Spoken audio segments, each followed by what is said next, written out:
Hello friends, Rathore academy YouTube channel पर आप सभी का स्वागत है। कल हमने थर्ड प्रोपोर्शन पढ़ा था। रेशियो प्रोपोर्शन का एक सब टॉपिक है। आज हम उसी का एक छोटा भाई मीन प्रोपोर्शन पढ़ेंगे।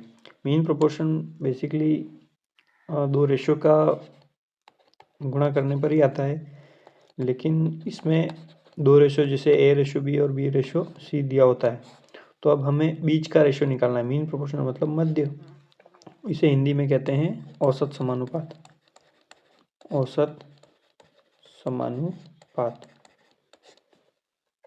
ए मल्टीप्लाई बाय सी, बाहर की दो टर्म का गुणा करेंगे, वही आंसर अंदर की दो टर्म को गुणा करने पर आना चाहिए। तो अब हमें सिंपल सी बात है, A into C is equal to B square. अब हमें बी निकालना है, अंदर बीच की टर्म निकालनी है, मध्य समानुपाती। हमें ए और सी दिया होगा हर क्वेश्चन में। तो B square is equal to A into C. अब स्क्वायर हटाएंगे तो इन दोनों के ऊपर रूट लग जाएगा। यही मीन प्रोपोर्शन का फॉर्मूला है।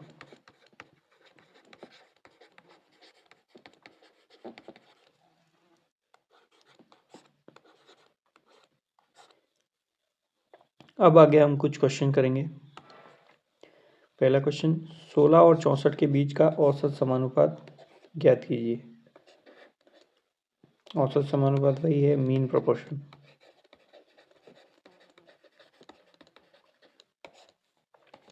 सोलह और 64 की आपस में गुणा कर देंगे और ऊपर से रूट लगा देंगे। तो इसे हम सॉल्व करने के लिए 16 को अलग लिखेंगे और 64 को 16 इंटू 4 भी लिख सकते हैं। और 16 दो बार गुणा हो गया तो इसका रूट बाहर निकालने के लिए 16 एक बार लिख देंगे और 4 का रूट 2 होता है। तो यही हमारा 16 दूनी 32। यही हमारा मीन प्रोपोर्शनल औसत समानुपात है। नेक्स्ट, 3x और 12x के बीच का औसत समानुपात ज्ञात कीजिए। औसत मतलब वही मीन प्रोपोर्शनल। तो 3x मल्टीप्लाई बाय 12x और इन दोनों का अंडर रूट निकाल देंगे। तो 12 इंटू 3 36 और x का मल्टीप्लाई करेंगे तो एक्स स्क्वायर। अब इसका रूट निकालेंगे तो 6 का रूट 36 और 36 का रूट 6 और एक्स स्क्वायर का x। तो हमारा आंसर 6x आ चुका है। बहुत सिंपल सा टॉपिक है ये। अगला, 1/4 और 9/16 के बीच का औसत समानुपात ज्ञात कीजिए। इसे भी वैसे ही करना है। 1/4 और 9/16 की आपस में गुणा करनी है और ऊपर रूट लगा देना है। गुणा करेंगे क्या आएगा, 1 की 9 में करेंगे 9 और 16 की 9 में करेंगे 16 की 4 में करेंगे 64।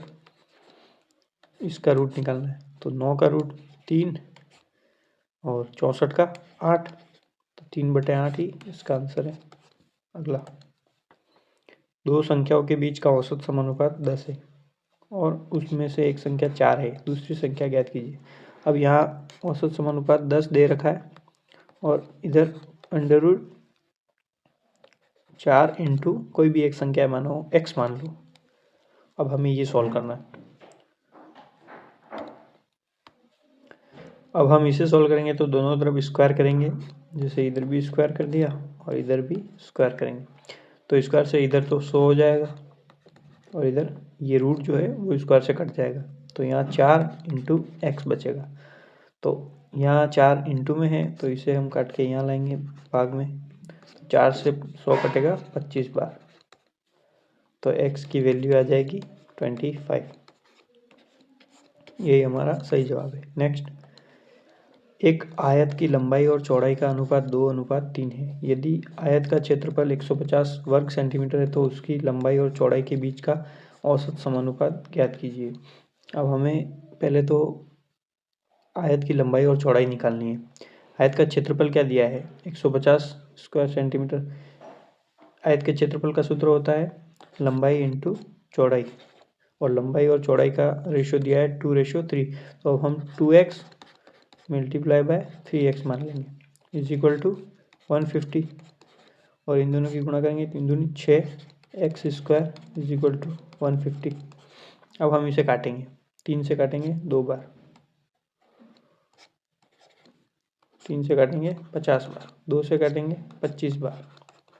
एक्स स्क्वायर की वैल्यू 25 है तो एक्स की वैल्यू आएगी 25 का √5। तो अब हमें लंबाई और चौड़ाई पता लग चुकी है। लंबाई होगी 2 रेशो में 2 दिया हुआ है तो 2x है, तो 5 दूनी 10, और चौड़ाई 3x मतलब 15, और 10 और 15 का हमें मीन प्रोपोर्शनल निकालना है। तो 10 × 15 इन दोनों का आपस में मल्टीप्लाई कर देंगे। अब इसे हम सॉल्व कैसे करेंगे? 5 × 2 10 को लिख सकते हैं, और 5 × 3 15 को लिख सकते हैं। तो अब इसमें कॉमन क्या है वो निकाल लेते हैं। 5 कॉमन है तो 5 आ गया, और अब बाकी कोई कॉमन नहीं है, 3 दूनी 6, तो इसे √6 लिख देंगे। यही हमारा सही जवाब है, 5 √6। नेक्स्ट, एक कार पहले आधे हिस्से की दूरी 40 km/h की स्पीड से और दूसरे आधे हिस्से की दूरी 60 km/h की औसत स्पीड से तय करती है। इन दोनों गतियों का औसत समानुपात ज्ञात कीजिए। औसत समानुपात ही निकालना है ना, 40 और 60 का इन दोनों की गुणा करके रूट निकाल देंगे। 6 चौक 24 × 100, यही हुआ ना। 100 का तो निकल जाएगा 10, और यहाँ 6 चौक 24 होता है तो 4 का 2 और 6 अंडर में बच जाएगा, तो यहाँ हो जाएगा 20 √6। यही हमारा सही जवाब है। नेक्स्ट,